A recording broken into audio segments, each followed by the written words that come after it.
अगर हम beam design की बात करें तो इंजीनियर्स के पास दो ऑप्शंस रहते हैं, एक तो सिंगली रीइंफोर्स्ड बीम या फिर डबली रीइंफोर्स्ड बीम।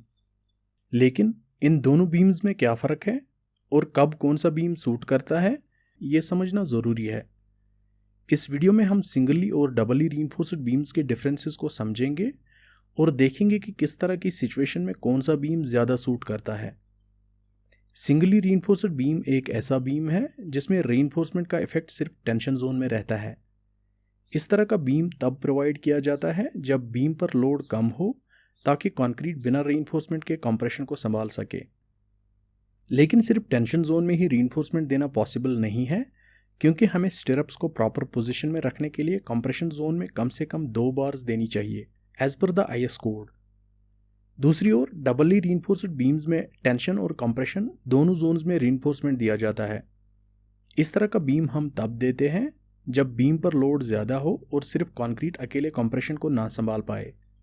इस तरह का बीम उन सिचुएशंस में डिज़ाइन किया जाता है जब बीम की डेप्थ लिमिटेड हो और जितना स्ट्रेंथ हम एक पर्टिकुलर डेप्थ वाले सिंगली रीइंफोर्स्ड सेक्शन से अचीव कर सकते हैं वो हमारे लिए काफ़ी ना हो।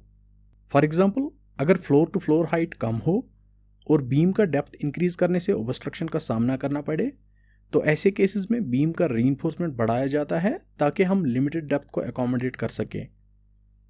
अगर हम सिर्फ टेंशन जोन में स्टील को बढ़ाएंगे तो मोमेंट ऑफ रेजिस्टेंस को बढ़ाने के लिए टेंशन रीइंफोर्समेंट कभी भी काफ़ी नहीं होता है। इसीलिए लिमिटेड डेप्थ वाले बीम्स में स्ट्रेंथ को बढ़ाने के लिए हम कंप्रेशन जोन में भी स्टील देते हैं।